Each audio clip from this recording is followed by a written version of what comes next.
winter wonderland in southeast Wisconsin right now. And the snow, it's going to continue through the night. Yeah, all the way into tomorrow morning. So all right. I heard what a treat. I know, you get to clean your car off multiple times tonight, Kendall. Muskego, 7.4 inches. Burlington, 6.8. We've got East Troy just over a half foot. Same thing in Sturvant, Mukwonago, Lake Geneva holding on to a half foot even in Watertown.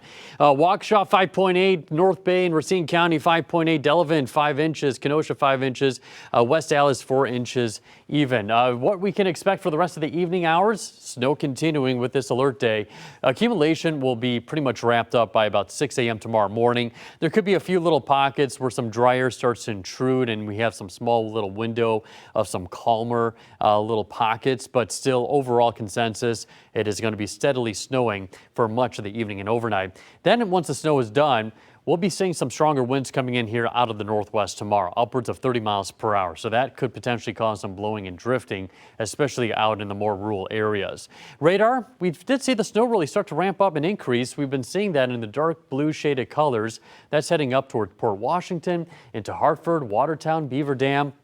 And there's additional couple bands moving in here from Illinois as well. Kind of a zoom out, or I should say in terms of the visibilities, around a half mile to a mile. So it is coming down at a moderate to heavy pace. If you go out and about right now, I'm sure you're going to be encountering some slushy, if not snow covered roads. Off towards the south, there is additional banding of snowfall. I mean, you see how far north it goes, all the way up to northern Wisconsin, out towards Minneapolis into Iowa. This area of low pressure has a large area of snowfall with it, and the center of low is kind of right around here, and it still has to track across Illinois and into Indiana. So we still have all this backside for it to move through, and we started off early this morning and we still have multiple hours before it finally ramps up, which is why we still have additional accumulation on the way.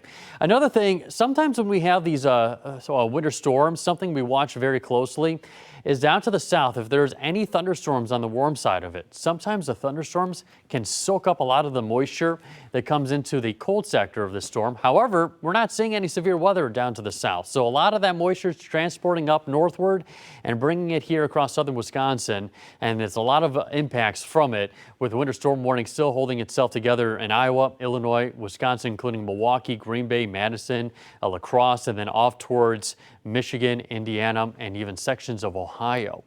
Futurecast, we still have that snowfall continuing this evening. At 8 o'clock, we are still watching with winds coming in off the lake, some lake enhancement, so that could add a little bit of some localized higher totals. Inland still holding on to snow, but perhaps not as much intensity as what we're seeing right this moment. That being said, light to moderate snow will continue all the way through the overnight. We'll start to see some breaks in the snowfall as you get after midnight, 1, 2 o'clock in the morning, but still light to occasionally moderate snow showers continue. 5 o'clock, still holding on to some snow showers.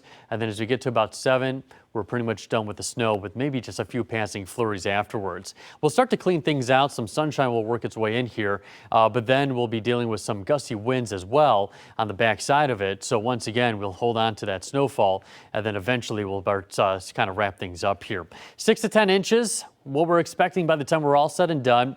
Could see some locations that have slightly higher totals, not out of the question, upwards of about maybe 10 to 12 inches. And then for tomorrow, what we can expect is some leftover slick spots, blowing conditions during the day, causing some blowing and drifting snow.